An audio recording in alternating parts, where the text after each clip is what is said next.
কেমন আছো তোমরা সবাই? অনেক দিন পর চলে এলাম আরও একটা ভিডিও নিয়ে। এই দিন আমরা চলে গিয়েছিলাম নৈহাটি বড়মার কাছে পুজো দিতে।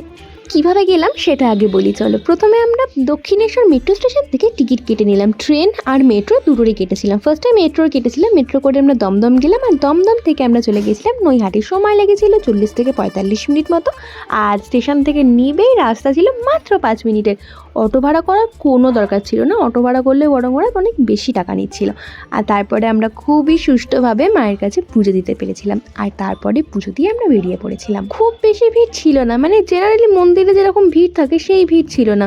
খুবই কম সময় লেগেছিল আমাদের পুজো দিতে। তোমরা যদি পুজো দিতে আসতে চাও তাহলে ট্রাই করো অফ ডেতে আসার, মানে মঙ্গলবার, শনিবার, রবিবার এই দিনগুলো বাদ দিয়ে, আর আমাবস্যা বাদ দিয়ে, নইলে না প্রচণ্ড ভিড় থাকবে।